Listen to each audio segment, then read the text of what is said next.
बिस्मिल्लाहिर्रहमानिर्रहीम, अस्सलाम वालेकुम। सियासी मंजरनामे पर सूरत हाल हर लम्हे, हर घंटे, 5 घंटे, 10 घंटे बाद तकरीबन बदल रही है। सुप्रीम कोर्ट में केस लगा हुआ है। आप उसकी कुछ मालूमात हासिल कर चुके होंगे कि सुप्रीम कोर्ट ने अब ये सवाल पूछ लिया है अपोजिशन जमातों से और उनके वकला को जवाब जमा कराने के लिए कहा है कि चीफ जस्टिस ने उनसे कहा कि हुकूमत ने नेशनल सिक्योरिटी कमेटी मीटिंग जो हुई है उसके अंदर जो एलामिया जारी हुआ उसके बाद अपोजिशन को भी ये इस बात की ऑफ़र की गई कि आप आएँ पार्लियामेंट के अंदर इन कैमरा इजलास में, ताकि आपको वो जो ख़त है मुबैना तौर पर उसके मंदरजात के बारे में वहाँ जो है ब्रीफिंग दी जा सके। लेकिन अपोजिशन ने बायकॉट कर दिया। बायकॉट करने की वजह क्या थी, अब इसके बारे में अपोजिशन को आज की तारीख़ के अंदर यानी बरोज़ मंगल जो है उनको जवाब जमा कराना है। 5 तारीख़ है आज, और आज जो है सिचुएशन बदल सकती है कि उनका जवाब वहाँ पे क्या आ सकता है। मैंने पहले भी आपको ये बात बताई थी कि अपोजिशन बड़ी बुरी फंस गई है। हुकूमत ने बड़ी कैलकुलेटिव मूव खेली थी कि जिस तरह से उन्होंने अदम एतमाद मुस्तरद की। फवाद चौधरी ने बाकायदा उसका ग्राउंड बनाया। ग्राउंड बना के उन्होंने स्पीकर को कहा कि जिस तरीके से ये सारी साजिश के ताने बाने नज़र आ रहे हैं, जिस तरह सारे डॉट कनेक्ट हो रहे हैं और जिस तरह ख़त आया है, उसको अगर मिला के देखा जाए तो उससे साफ ज़ाहिर होता है कि ये जो अदम एतमाद की मूव आई है वज़ीर-ए-आज़म के ख़िलाफ़, ये फ़ॉरेन स्पॉन्सर्ड है। इसमें इंटरनेशनल कॉन्स्पिरेसी है कि वज़ीर-ए-आज़म को हटाया जा सके। उसमें खुल्लम खुल्ला लिखा है कि इमरान खान को अगर आप हटा देते हैं तो पाकिस्तान को सीने से लगा लिया जाएगा, सारे गुनाह माफ़ कर दिए जाएंगे, और अगर इमरान खान रहता है तो पाकिस्तान को संगीन नताइज भुगतना होंगे। उसके बाद स्पीकर ने जो आर्टिकल 5 का हवाला देते हुए उसको बुनियाद बनाते हुए अदम एतमाद को मुस्तरद किया। तो आर्टिकल 5 जो है वो दरअसल रियासत से वफ़ादारी का आर्टिकल है, तो उस वफ़ादारी को बुनियाद बनाते हुए उन्होंने को मुस्तरद किया। उसके बाद अब ये पूरी एक गेम थी, तो वो ये सारा कुछ कैलकुलेटेड था।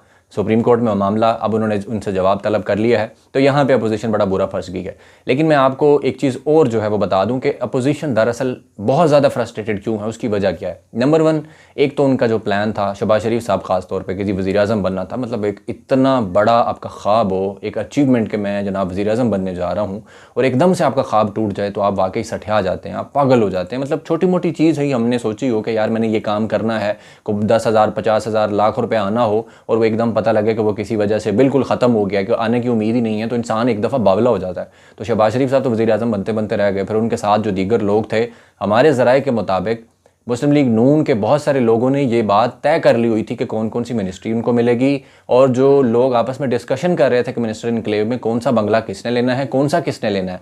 और बहुत सारे लोग इस्लामाबाद के होटल्स के अंदर आकर बुकिंग करवा के वहाँ पे मौजूद थे कि आज तकरीब हलफ बर्दारी होने जा रही है, तो हमने वहाँ पे पहुँचना है, और उसके बाद बल्ले बल्ले होगी जनाब, शेरवानियाँ सिली हुई थी, पूरा इंतज़ाम था। और वो जब ख्वाब टूटा तो ज़ाहिर है एक बहुत बड़ी टेंशन बनी थी। फजल रहमान भी इसी वजह से परेशान है कि उन्होंने ख्वाब ये देख लिया था कि बस थोड़ी ही देर बाद वो वक्त आने वाला है कि मैं सलामी के चबूतरे पे खड़ा होऊंगा, और उसके बाद अफवाज पाकिस्तान और बाकी सारे इदारे जो हैं वो मुझे सलूट मारेंगे, और मैं कमांडर बन जाऊंगा पाकिस्तान की फ़ौज का, और पाकिस्तान की रियासत का एक मैं कमांडर बन जाऊंगा। तो इस चीज़ ने उनको शदीद परेशान किया। लेकिन इसके पीछे एक और बहुत बड़ी वजह है। उनका प्लान ये था कि एक तो वज़ीर-ए-आज़म बनेंगे और वो सदर बनेंगे, और बाकी जो हैं वो वज़रा बनेंगे। जिस तरह खुल्लम खुल्ला वो यूरोपीय यूनियन के और अमेरिका के हक़ में बयानात दे रहे हैं, हमज़ा शहबाज बार बार रोज़ाना खुल के ये बयान दे रहे हैं कि हमें ख़तरे में डाल दिया गया है, किस तरह सुपर पावर को एब्सोल्युटली नॉट कहा जा सकता है, किस तरह इनकार किया जा सकता है। तो पूरा प्लान इसके पीछे ये था कि हुकूमत बनने के बाद सबसे पहले तो इन्होंने, अमेरिका ने जिस मकसद के लिए ये सारी गेम रचाई है, रजीम चेंज की, कि हुकूमत चेंज करो, इमरान खान को निकालो, उसका मकसद पूरा करना था।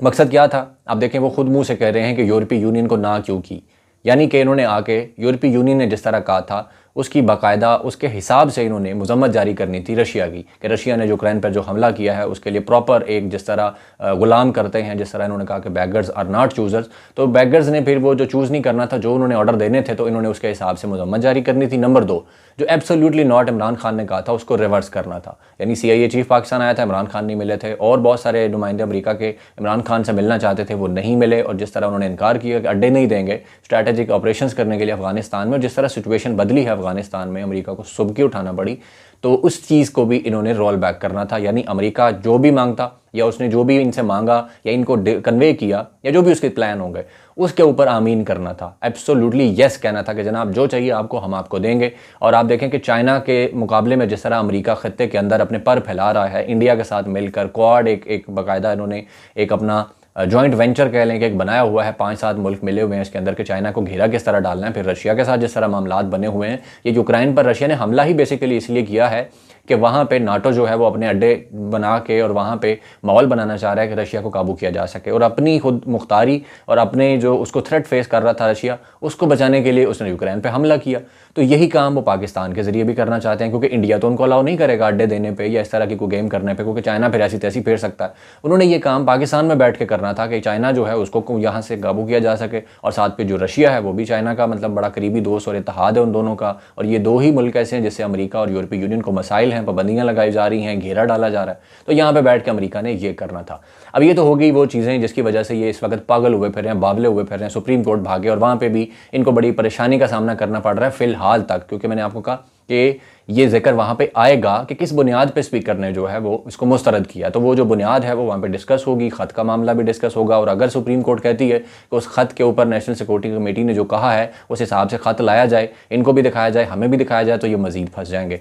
उसके बाद फजलुर रहमान और बाकी जमात और बिलावल ने तो टैग करके ट्विटर पर DDISPR से पूछा कि आपका मौक़िफ़ क्या है इस पर, कि जनाब हमें गद्दार गद्दार कह रहा है इमरान खान, तो इस पे मौक़िफ़ क्या है आपका, जबकि हमारी इत्तला ये है कि ऐसा तो ख़त ही वजूद में नहीं है, या अगर है भी तो उसके अंदर ऐसा कुछ जिक्र नहीं है। यानी इन्होंने बड़ी कलाबाजियाँ खाई हैं, पहले मानते नहीं थे ख़त है ही नहीं है, इमरान खान ने खुद लिख लिया, किसी वज़ीर से लिखवा लिया, फिर कहा जी ख़त है लेकिन उसमें ये नहीं लिखा हुआ, फिर कहा जी ख़त है तो वो किसी और मुल्क से आया है, अमेरिका से नहीं आया, फिर अब कह रहे हैं कि जी ख़त है तो उसको फॉर्जरी कर दी गई है, उसमें तब्दीली कर दी गई है। तो ये सारी पलटियाँ मारी जा रही हैं। अब DGISPR ने हम न्यूज़ से बात करते हुए जब उनसे पूछा गया कि आपका इदारे के तौर पर इस पे ऊपर क्या मौक़िफ़ है, फजलुर रहमान भी आपको बुला रहे हैं, बार बार वो कह रहे हैं कि जी इदारा अपनी पोजीशन वाज़े करे, बिलावल ने भी आपको टैग कर दिया है, तो इदारे की पोजीशन क्या है। तो उन्होंने कहा कि हमारा मौक़िफ़ बिल्कुल वही है जो नेशनल सिक्योरिटी कमेटी की मीटिंग के अंदर जो वज़ीर-ए-आज़म के साथ जिस तरह वो मीटिंग हुई थी और उसके बाद जो मौक़िफ़ जारी किया गया था, हमारा यही मौक़िफ़ है। तो ये एक बहुत बड़ी शिकस्त मज़ीद जो है अपोजिशन को फेस करनी पड़ी है। ये उनके लिए बड़ी परेशानी की बात है कि वो जिस इदारे को बार बार झंझोड़ रहे थे, बुला रहे थे, जिन्होंने कहा था कि हम न्यूट्रल हैं, और इमरान खान ने जब कहा था कि न्यूट्रल तो जानवर होते हैं, तो फजलुर रहमान को बड़ी मर्चें लगी थी, बड़ी टेंशन हुई थी कि इदारे को घसीटने की कोशिश कर रहा है ये शख्स, उसको मुतनाज़ा करने की कोशिश कर रहा है। और अब जनाब जब ये नाकाम हुए हैं, अपोजिशन पूरी की पूरी नाकाम हुई है, हर तरह की 2 नंबरी करने के बावजूद, हर तरह का गैर आइनी काम करने के बावजूद, उन्होंने घोड़े गधे हर तरह बना के जो ख़रीदे इमरान खान के बंदे, उसकी पार्टी के बंदे, और फिर जिस तरह अमरीकियों से मुलाकातें की, यानी सब कुछ धरे का धरा रह गया। उसके बाद इन्होंने अब आके जनाब इदारे को फिर से घसीटना शुरू किया कि नहीं शायद पता नहीं इदारा इनके साथ मिला हुआ है, इदारे का क्या मौक़िफ़ है, या वो हमें रेस्क्यू करने नहीं आ रहा। बल्कि फजलुर रहमान ने अभी थोड़ी देर पहले ट्वीट कर दिए हैं कि अफ़वाज पाकिस्तान इसको वज़ीर-ए-आज़म ना समझे, ये शख्स इस काबिल नहीं रहा, इस ओहदे पे नहीं रहा, उसको किसी की तरह किस्म की रिपोर्टिंग ना करें, उसकी किसी बात का जवाब ना दें। यानी वो जिस तरह लड़ाई हो जाती है ना दो मतलब आशिक मशूक के अंदर, तो वो फिर जिस तरह उस पर आप ताने दिए जाते हैं कि अब ये ना किया जाए, अब वो ना किया जाए, उस तरह की फजलुर रहमान बातें कर रहे हैं।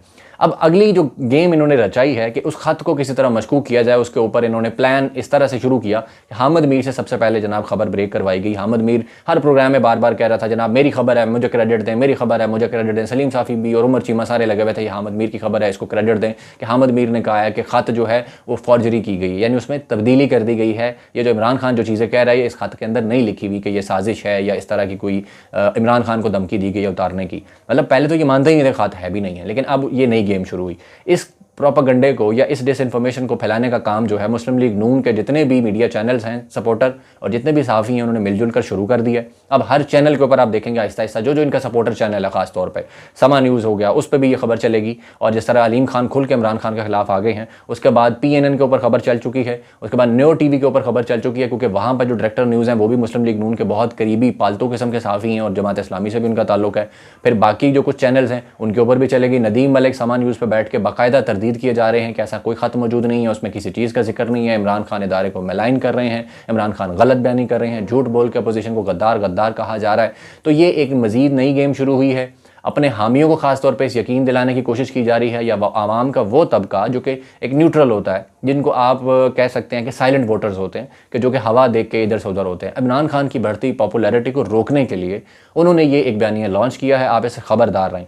नेशनल सिक्योरिटी कमेटी का जो एलामिया है आप उसके अंदर खुद पढ़ सकते हैं। अगर आपको इंग्लिश पढ़ने में मुश्किल हो रही है, आप उसका तर्जमा किसी पढ़े लिखे से करवा सकते हैं, गूगल ट्रांसलेटर की भी मदद ले सकते हैं। वो भी आपको बताएगा कि उसके अंदर लिखा गया है बाकायदा कि ये जो ख़त है इसकी जो लैंग्वेज है ये इंतहाई अनडिप्लोमेटिक है और इसका जो मतलब निकल रहा है उसका मतलब है कि पाकिस्तान के अंदरूनी मामलात के अंदर इंटरफेरेंस यानी मुदाखलत की जा रही है और इसकी बुनियाद पर हम इसकी मजम्मत करते हैं। और उसके बाद जिस मुल्क ने यह लेटर लिखा है उसकी इस्लामाबाद के अंदर भी हम उसको एहतजाज जो है वो जमा कराएंगे और जिस मुल्क से मतलब जिस मुल्क ने किया है हम वहाँ पर भी इसके ऊपर एहतजाज जमा कराएंगे। और इसके ऊपर नेशनल सिक्योरिटी कमेटी ने बाकायदा कहा कि अब इस ख़त के हवाले से अपोजिशन या पार्टी जो बाकी भी जितनी जमातें हैं उसके ऊपर नेशनल सिक्योरिटी की जो कमेटी है पार्लियामेंट के अंदर उसको भी ब्रीफिंग दी जाए। लेकिन ये वहाँ से ये लोग भाग गए तो अब ये उसके ऊपर पूरी कैंपेन चला रहे हैं, उसको डिस्क्रेडिट करने की कोशिश कर रहे हैं। कतरी खातिन की नज़र में बड़ा मोतबर था कि वो जनाब पुरानी कहानी लिखवा के भिजवा दी कि जी हमने इनको पैसे दिए थे, फ्लैट उससे लिए गए,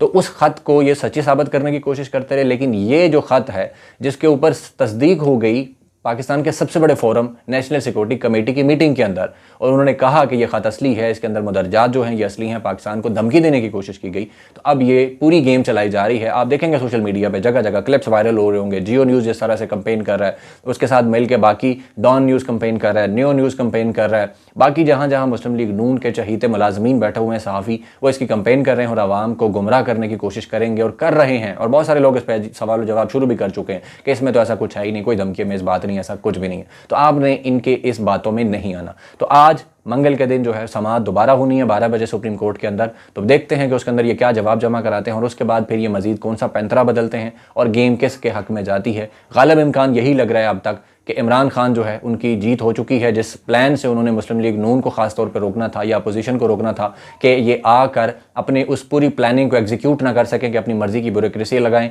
अपनी मर्ज़ी का सिस्टम जो है उसको बिछाएं, बसात बचाएं और EVM को ख़त्म करें और ओवरसीज़ वोटिंग को ख़त्म करें, अमेरिका की हाँ में हाँ मिलाएं, यूरोपीय यूनियन की हाँ में हाँ मिलाएं और उसके बाद फिर ये इलेक्शन अनाउंस करें ताकि तहरीक इंसाफ को हर तरह से रोकने का रास्ता यकीनी बनाया जा सके। तो उसमें ये नाकाम हो गए हैं। तो इस वक्त सठियाए फिर रहे हैं, पागल हुए फिर रहे हैं और उल्टा सीधा मतलब जो इनके दिल में आता है, जो कहानी है वो घड़ी जा रहे हैं। उनके जो सपोर्टर साफ़ी हैं जो इनके पेरोल के ऊपर हैं वो भी सोशल मीडिया पे पूरा प्रोपेगेंडा करें। तो अब मजीद को भी अब डेवलपमेंट होगी दिन के अंदर तो इंशाल्लाह वो भी आपके सामने रखूंगा। अब तक के लिए इतना ही। अपना बहुत सारा ख्याल रखिएगा। अल्लाह हाफ़िज़।